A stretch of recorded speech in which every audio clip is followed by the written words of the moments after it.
Okay, welcome everyone to the weekly show. I'm David Barista, editorial director of BD+C, and I'm joined by a panel of experts, and we're here to talk about robots in construction, an exciting topic that BD+C editors have been covering for a few years now. There's been some interesting developments in the marketplace, and here is one exciting research study, one of several out there, to talk about Spot. And for those who haven't heard about Spot, it is a construction robot developed by Boston Dynamics.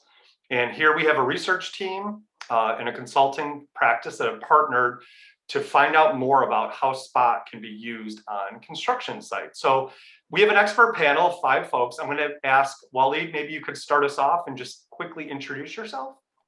I am Walid Thabet. I'm a faculty at Virginia Tech, Department of Building Construction. I am Keresh Afasari, and I'm an assistant professor in Myers Lawson School of Construction. I'm also the managing director of the Arcade Lab. Yes, I'm John Serdakowski. I work for Procon Consulting, and I am a building and construction technology project manager. And Steve DeVito, I'm the Director of Technology at Procon Consulting. Great, so we have Virginia Tech and Procon Consulting.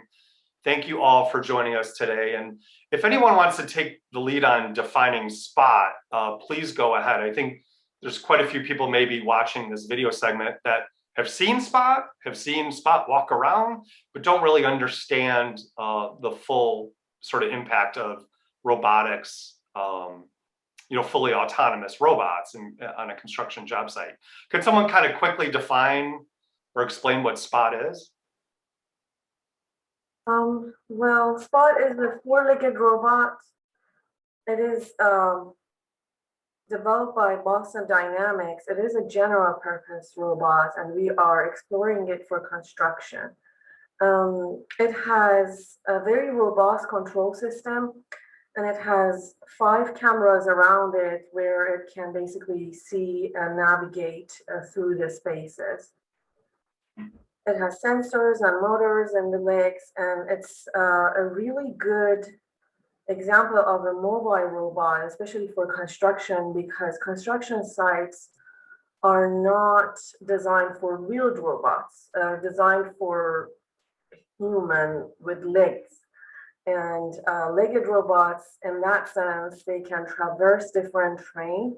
And that is a really good opportunity to include and integrate legged robots like Spot in construction. Mm-hmm. But it's a platform. You can add any sort of capabilities to that. We are specifically adding a camera, a 360-degree camera to take pictures. Maybe John can explain that more. Yeah, so the industry, we've been observing and being a part of how the transformation of progress monitoring before someone like myself would go into the field and take 100 pictures on their cell phone of what's going on the construction site that day, and then go back to their computer and maybe dump it into a folder. It would take a lot of time to put a description on each one of those pictures. Now we have these platforms out there that you can have a floor plan where you can locate your pictures on and very well organize them. And so we're kind of looking at how we can use that robot to take those pictures on the floor plan on a routine basis and eliminate mundane tasks for a project engineer, superintendent, someone who's going around every day and taking those pictures. And then is the idea, John, that, I know because we've written quite a bit about drones, but drones don't really play well indoors. Is the idea that Spot can navigate spaces that drones cannot navigate? That's a very good topic. Just the drones and Spot, they both have their own specialties. Spot can't fly. So Spot might not be able to get up into a high atrium to take photography that you might need. But like Keresh alluded to before, it can really navigate some tough terrains, and there are definitely advantages and disadvantages to having a legged robot versus a flying drone. And I'd love to, Walid, maybe you could explain this partnership between Procon and Virginia Tech. What is the actual research project that you all are engaged with right now? I want to explain. I think this is a good question, and I want to elaborate on that, and I'm going to pass it on to Steve after so he can add. Procon was created by two Virginia Tech alumni. They actually went through our program back in the late 90s, early 2000s. Since they left, they started Procon, and over the years, we remained the department, our program, and Procon remained in touch ever since these owners graduated. Research in construction has been theoretical for quite some time. When I started doing research after graduating college, I focused on theoretical research. Lately, the industry has been improving on the technology, using technology. Academics in the construction field has been really interested in what the industry is doing, and similarly, industry has been interested in what academia can add value. Several years ago, Procon and myself talked about collaborative research, or what we call today research to practice. And so I got to meet Steve about 3 years ago, and we started working on how technology can improve efficiency and productivity in construction. And so we worked together on a project related to the HoloLens, and that started the collaboration between Virginia Tech, Building Construction, myself, and Procon Consulting. So we worked on that, and then Steve came back and asked for and they were interested in really looking at robots. So Keresh came in on board, and she developed this project, and I'm helping her with that project. And we continued that collaboration on a second research project between us and Procon. That's how the relationship comes from the history of the partners who started Procon, but the real application started a few years ago because the owners wanted to bring value to that collaboration. And there is a value when industry and academia get together and do something. And we have shown that before, and I think we're showing it now. That's kind of give you the history of where we are today. Mm-hmm.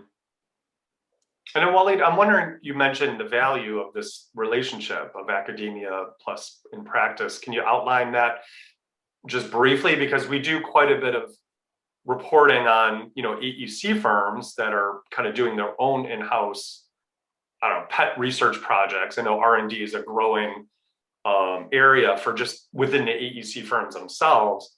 But then we're also seeing more of these partnerships, especially as the technology advances. I mean, if there's a few things you could point out, I'd be interested. Yes, I could easily tell you, industry has problems they want to solve, but they have constraints, time constraints, any type of constraints. Academics don't have constraints, so we've got the luxury to think and think and think, and sometimes the thinking can go in a wrong direction, but many times we hope that thinking go in the right direction. And so when you put these two minds together, and they're completely they're coming with the same purpose, but with different ways of approaching the problem, I think you get a much bigger than the addition of the two. Mm-hmm. And I think that's where the value comes in. That's well put. Okay. And then Steve, I don't know if you want to add anything or. Yeah, I'd like to add that, we could have done this research on our own, as a lot of firms are doing. But, we wanted to partner with Virginia Tech because of the reasons that Walid outlined, but also just in general that they're going to bring institutional capabilities that we don't have as an academic organization, and their ability to study effectiveness, usability of the technology is going to be better than ours in a lot of ways. And secondly, we want to also share our findings so that this isn't just an internal R&D effort to see how we can improve our operations, but we'd like to really say to the public, especially AECO practitioners, here's what works, here's what doesn't. If you're going to invest in this technology, you should know that. And that also improves our ability to be a technology consulting firm. Mm-hmm. Love it. Okay, and then you guys mentioned real-time progress monitoring. That's a low-hanging fruit application for a device like Spot. Maybe can we dig into that a little bit? How does this progress that task, if you will? So yeah, years ago we were talking about superintendents walking around with a 360 camera or literally their iPhones and taking photos, and there's all kinds of issues with how to catalog and store those photos and organize them, stitch them together. And there's quite a few sort of tech companies that allow firms to do that more efficiently and effectively. Now we have, I wouldn't say fully autonomous, but we have devices like Spot out there and drone-based approaches. I'm wondering if you can dig into a little deeper on real-time progress monitoring using Spot. What can it bring to the table that maybe some traditional approaches can't right now? I want to mention something that we are doing remote or automated construction progress monitoring, and it's a little different from real-time construction progress monitoring. But I let John explain that because there are different stages in construction progress monitoring that can be automated. So we have the phase that is data collection, right? And the phase that you do documentation of that data, and the phase that you do analysis on that data, right? And the phase that you report that data. So every single phase can have different kind of systematic approach to be automated.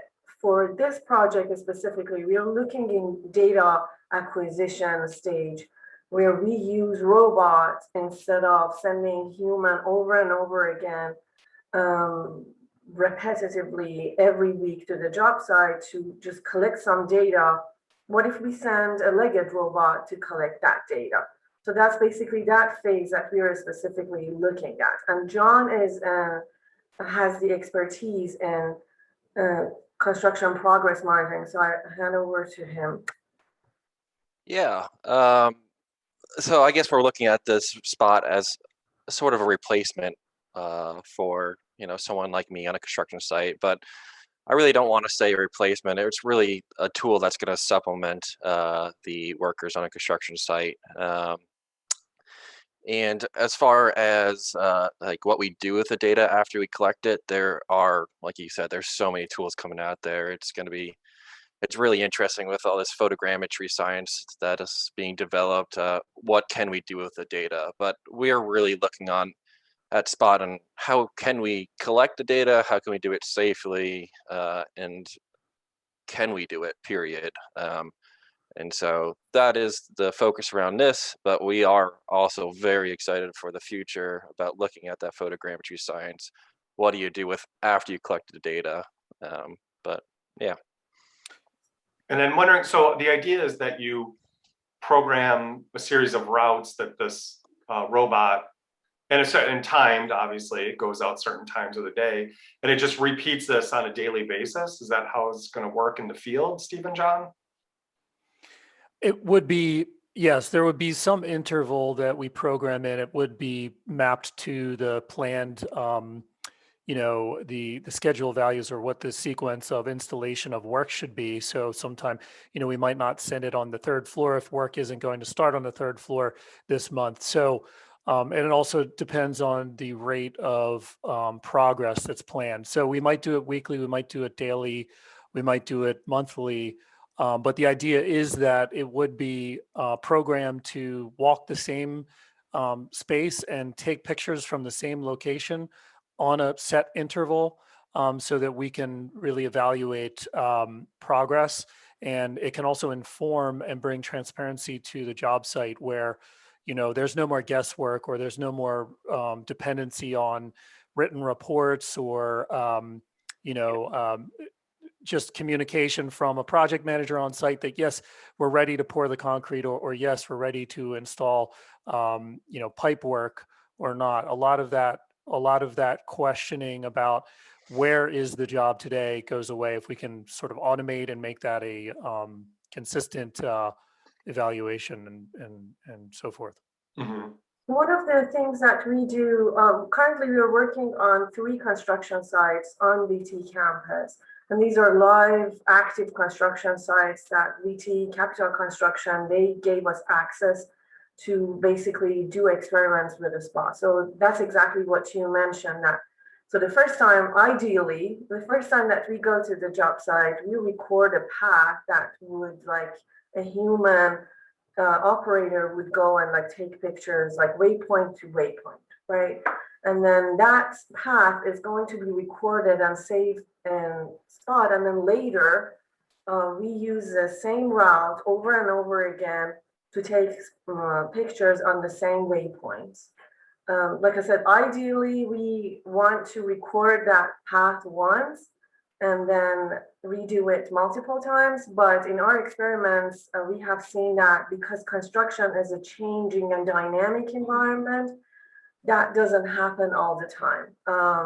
There's a lot of features that are changing on the job site that the robot is not, like, when it's changed, the robot is not able to kind of understand its location to navigate its route to the next waypoint.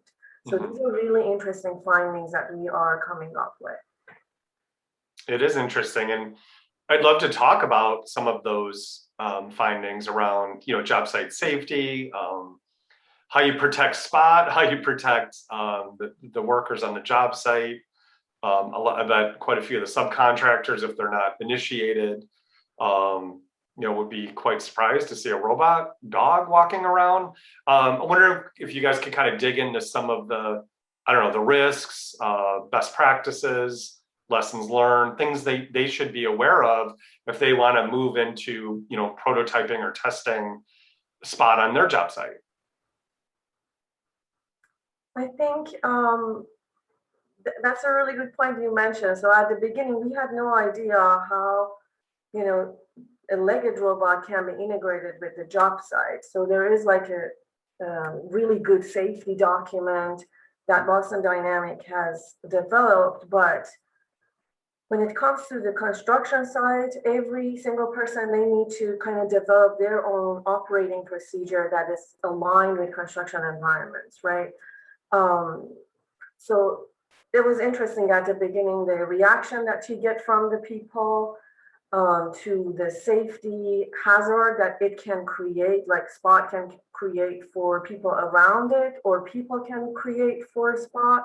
So all of those things were the studies that we did, and we came up with a standard operating procedure. And during that, we realized a lot of legal agreements that need to be set in place before we can take Spot to the job site and start walking it autonomously around people. One of the restrictions that we realize is that Spot is not really meant to be at this stage to be in frequent exposure to the user.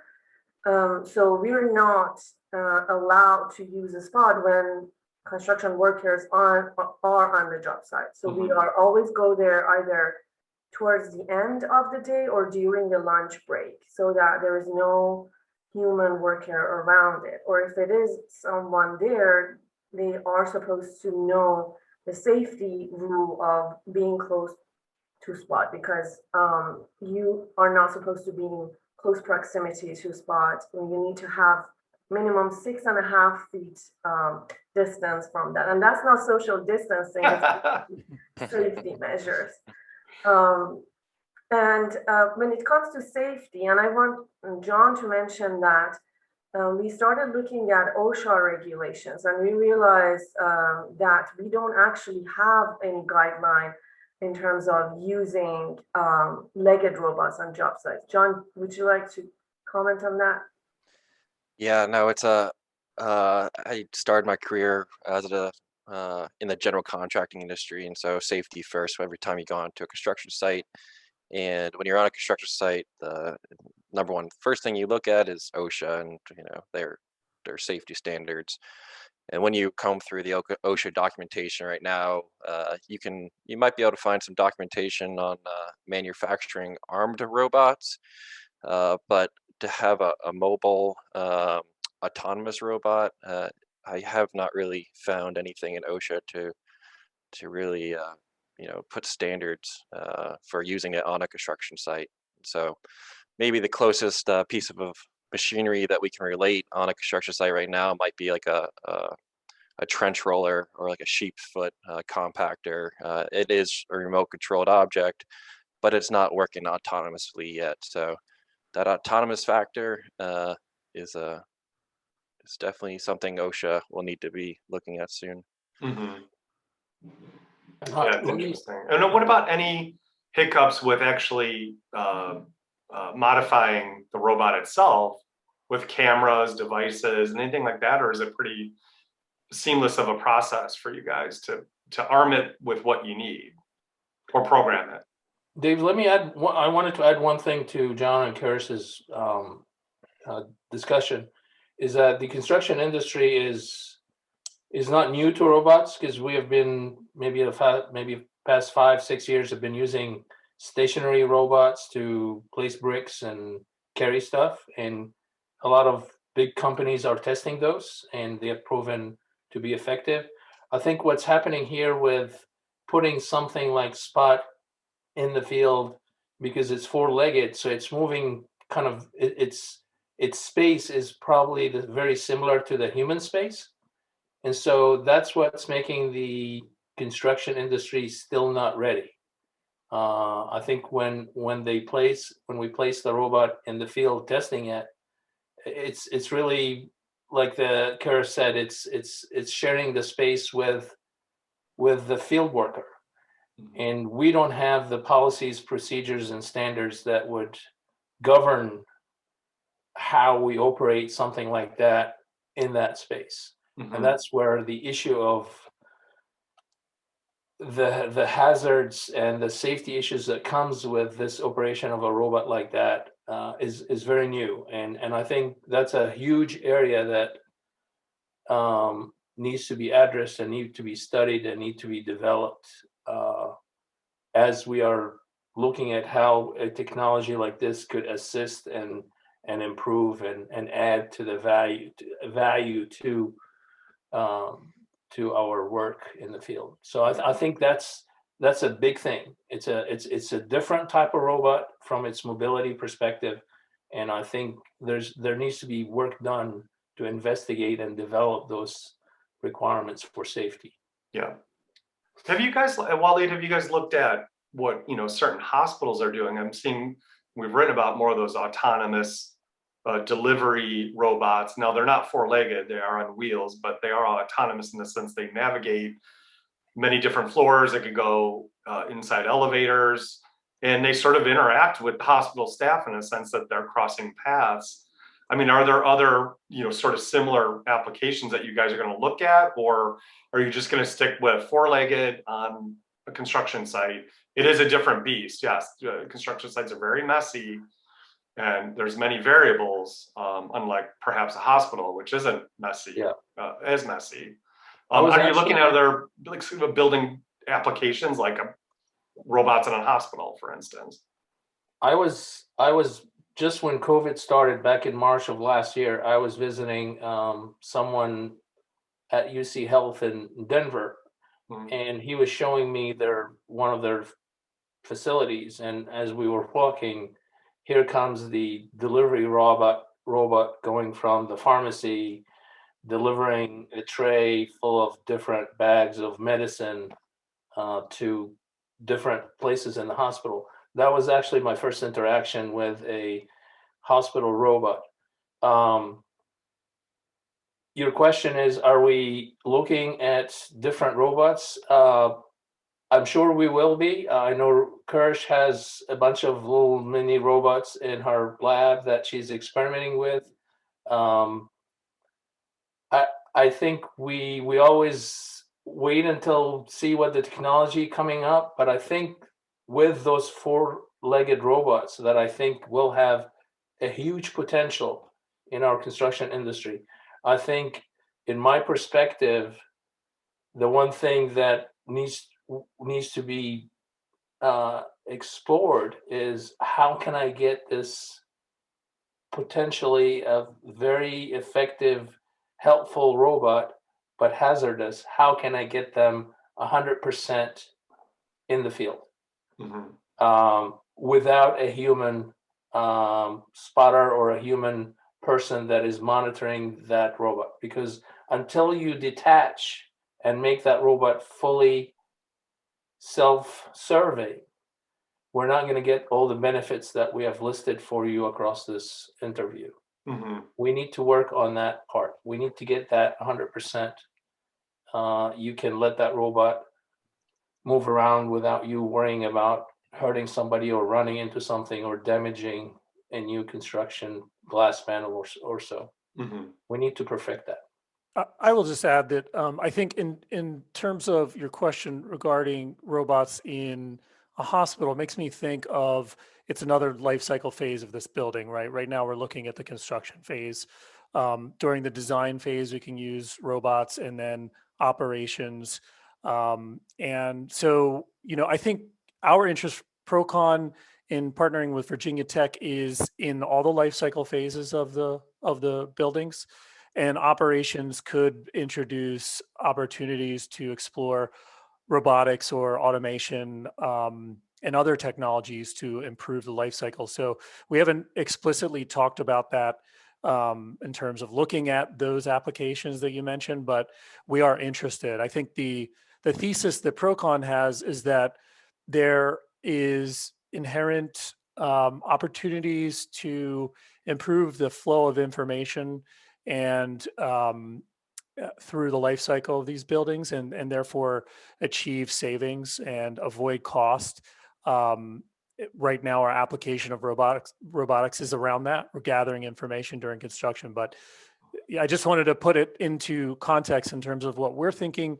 Procon in our continuing partnership with Virginia Tech, we're looking at sort of the big picture, and this study happens to be in robotics, legged robotics for construction progress monitoring. But really, we're looking at everything we can. And Steve, what would those be? So we talked about the progress monitoring, which is the focus of this particular project at this point. Is there a short list of other sort of low-hanging fruit applications for Spot? I know we just posted a piece last week on a device that allows Spot to be, it would follow, it's called follow technology, it would follow a construction worker, for instance, so they don't have to use a joystick to manually control the device. But I'm wondering, other than progress monitoring, during a construction project, what could Spot be used for? Is there a short list of ideas? I think for us, we are a CMA firm, so we're an owner's representative firm. So a lot of what we do is inspection and measurement and validation and verification. So any place that we might be able to use a robot for inspection and it could be where we are using sort of more actuation of a robot, where, for instance, we could do testing of a surface by penetration testing or destructive testing with perhaps the robotic arm, and so forth. That's something we're interested in. But I think Keresh really has explored more than me, so I will defer to Keresh for the list of things we could do and we may explore. Right, so Spot is a platform, like I said, so you can add any sort of devices on top of that, any sort of sensors, and kind of define its own application, right? And David, you mentioned a really important thing, and it's the difference between collaborative robots and non-collaborative robots. Like collaborative robots, they have this inherent safety within them, and most of them, they follow ISO standards in terms of collaborative robot safety. As of now, Spot is not a collaborative robot. So meaning that it is not intended to be next to the human worker and interact with it closely. And yes, it is possible for Spot to follow an object, either an equipment moving or a person moving. But we always have to be within that 6.5 distance away from Spot. We tested that, and that works really well, with like following the objects. But there's the possibility is huge. The Spot has an SDK that you can basically develop anything you want on top of that. Right now, we are adding this camera that we are actually using a pre-developed application for that, developed by HoloBuilder. HoloBuilder has this Spot walk that's for construction progress monitoring. So they have sort of mechanism for taking pictures, for